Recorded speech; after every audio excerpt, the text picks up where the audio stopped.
I want to introduce you to me. I'm just getting to know me. And you know what? Anything that's not growing is dead. So we better be changing. You know, people would say to me, they will hold me hostage. And they seriously, emotionally hostage. They say, she's changing, the money's changing. I said, listen, the money's not changing me. God is changing me. I'm changing because that's a natural part of life. We're all supposed to change. Who wakes up and is the same way tomorrow and the day after that? Nobody is. Okay.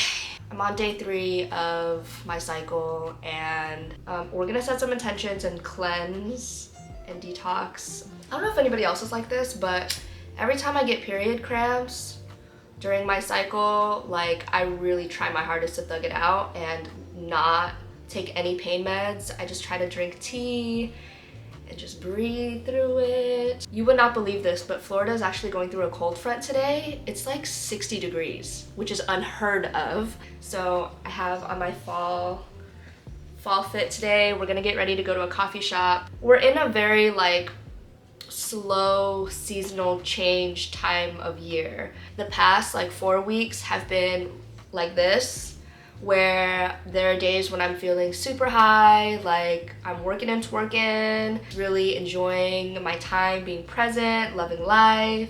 And then there are days like today, and maybe my cycle has to do with it too, but I'm like extra emotional, extra sensitive, really feeling in my feels and feeling in the dumps, not my best self. Basically, we have about 3 months left of 2022, and I wanted to share a couple of things that have been helping me heal from burnout. Before we jump in, I wanted to quickly thank Dossier for sponsoring this portion of today's video. One of the things about entering the soft life is just enjoying the little things. This is just gonna be confession hour. One of my fears is, first of all, not being able to find my life's purpose, and second of all, walking into a place and like smelling bad or smelling funky after the gym, or it doesn't matter where I am, like I just always need to smell good. Dossier sent over some scents for us, and they look like this. As I'm entering into the soft life, I've started to expand my perfume collection, and I'm starting to kind of pick and choose my signature scents for different things. I've been testing out these scents for the last couple of weeks, and I've gotten a lot of compliments on them. The first one I got is the Ambery Saffron. Okay.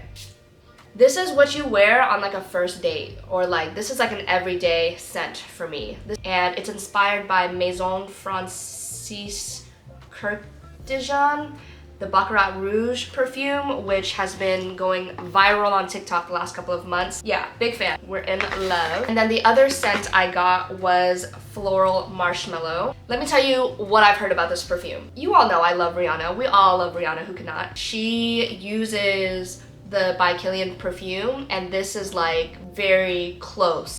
Honestly, this is giving like rich auntie. This is giving like grown, sexy, nighttime, little black dress. My favorite thing about Dossier is that you're not breaking the bank while you're buying these perfumes. They're 100% non-toxic, they're ethically sourced, cruelty-free. So if you're just getting into perfumes and you don't want to go out and buy the luxury perfumes just yet, these are such a great way to start. If you're trying to jump on that Christmas shopping early, which honestly all of us should, because I'm always waiting to the very last minute to pick gifts. Plus, I feel like it's so special, like when you give somebody a scent, you go through and actually think about, oh, like this scent kind of reminds me of this person. Check out the link in my description box so that way you guys can shop today and save some coins. These are thebomb.com. I have sunscreen on already. I'm just gonna do a super light beat today. I have noticed that this whole trend of being soft or entering the soft life or being a soft queen has been trending for the last couple of months, and I feel like there's been this really big controversy behind it. I think a misconception with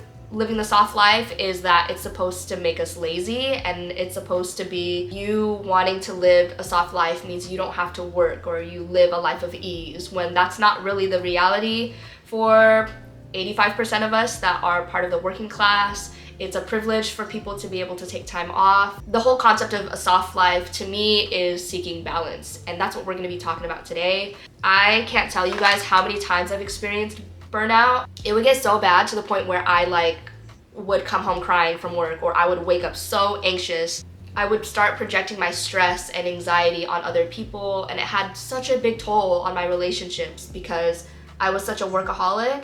I wasn't resting, I wasn't taking care of myself. I just kept on working and overexerting myself, saying yes to everybody's favors. It doesn't matter how old you are, it doesn't matter what your circumstances are, because why would you want to live a life where you're like stressed out on E all the time? The first thing I did to enter into my soft life and heal from my burnout was I had to learn how to like flow with the least amount of resistance. I had to stop forcing things in my life, you know, forcing relationships, forcing time, forcing jobs that were not working for me. You ever think about that previous relationship or a person or an experience that really brought you out of character? One day it just kind of tipped me over and I was like, ah, it's like all hell broke loose. That's when I knew that like I needed to change. I had to learn how to become more intuitive with my intuition and my energy and how my body reacts to things and people. Every day you're changing. You're allowed to change your mind. That's why I feel like taking time by yourself is like so important, so that way you can learn that about yourself. Like you're not gonna know unless you're put in these situations, and you'll feel when your body is telling you like, okay, something isn't right. Second thing is you need to be intentional about what you're consuming. I would constantly pick up extra shifts all the time and say yes to everybody. Honestly, it was almost because I was flattered when somebody would ask me for help, because I was like, oh my god, like you want my advice? You want to pick my brain about this? At first it was okay, and I kept taking on too much. I would just overload my plate and overbook myself. I just wanted so bad to like be liked and to feel like I could show up as a really good friend or a really good partner or a really good daughter, you know? When in reality I wasn't in the right headspace to do that, and I just kept saying yes. I had to learn how to slow down and stop rushing so much. Something that my grandpa has told me in the past, which has stuck with me forever: if I know that I'm already running late, I'm already late. You know what I'm saying? So it doesn't mean that and honestly, I didn't know this about myself until now, but I hate feeling rushed. Hate it. I hate it when somebody's trying to press me on my time. The world's not gonna end. If you're rushing to a place and you know that people are waiting on you, yes, you know, we should be respectful of other people's time, but things happen, life happens, and it's not worth getting the speeding ticket. It's not worth almost getting into a car accident to make it to a place on time. I've stopped giving myself that pressure. Make small changes in your environment to help you cultivate a more peaceful state of mind. I'm a huge like energy person, and I'm a huge empath. Especially when somebody like confides in me about something that they're experiencing, and if it's something that's really hard, I'm the type of friend that like will feel everything that you're feeling, which is beautiful. Like I love that about myself. I love that that's like how people really love to connect with me. I had to learn how to like, where's my eyelash curler? There's a line. I had to learn how to detach myself from people and situations that were really overly negative. I'm not saying that you can't show up for people when they are at their lows, because that's what we should be expecting from each other, especially when you're trying to build a relationship with somebody, building a friendship with somebody. But you've got to surround yourself around people with an abundant mindset, with people who are bringing out the best in you, not people who are wanting to drag you down. As somebody who is an ex-nice girl, I love that I'm like a nice person, but I was overly nice all the time, because honestly it was so uncomfortable for me to say no. And I had to learn that people are gonna take what you give them. Only you know your limits, only you know yourself best. Have you ever noticed that people who are truly lacking something within themselves, or people who insult you or really put you down, even if it's like jokingly, like I can take a joke, you know, but if you're constantly putting me down, it doesn't make me feel good, and it makes me feel like you are projecting something that you don't have. We're not in a space anymore where we put each other down. That's just not the kind of environment that I like to be in. Happy people don't hate on other people.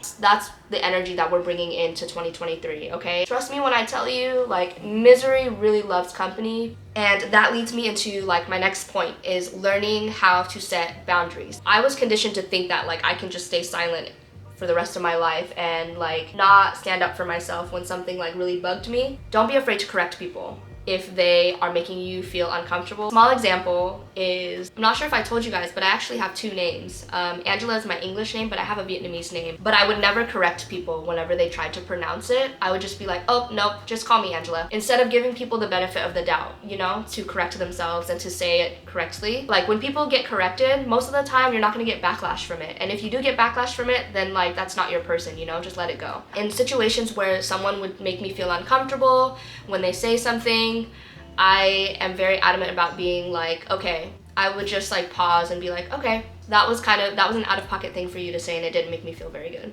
And just sit in that, like honor that. Honor how you feel. Stop trying to fix people's problems and stop attaching yourself to other people's emotions when it comes to them sharing something with you. When people confide in me, I used to feel like I had to think of the solution right away, or I had to think about like, oh my gosh, this person's feeling this way, so it's my job to make them feel better, blah, blah, blah, blah.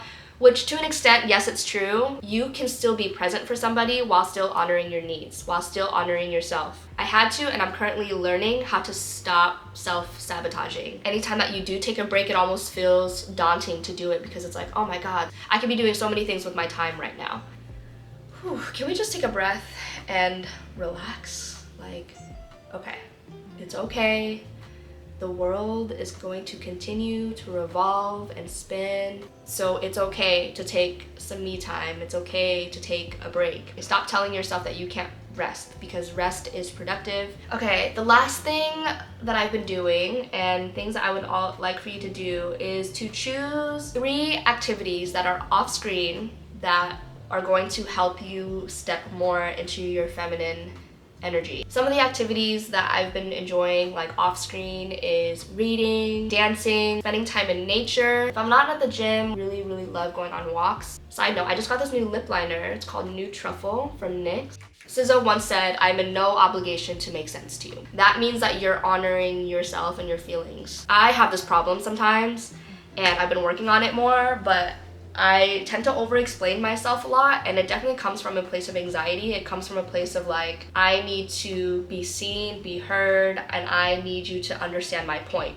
and that my points are valid. Part of living the soft life also is like recognizing that you don't owe people an explanation or access into certain parts of your life. You know, that's why certain things should be kept private. I used to feel like I could trust anything and everybody with any information that I gave them, and I would constantly overshare all the time. And now, like, I'm really embracing being more private because I choose peace. I don't like it when people always know about my business and the things that I'm going through, because it gives people an option to have a say in the things that you do with your life. All right, y'all, that is it for this video. I love doing talks like this, and so let me know in the comments like how you're entering into the soft life, because yeah, this life is good. Just being a receiving queen and finding balance is what it's all about. I love y'all. Thank you so much for watching. Let me know what other topics we should talk about. And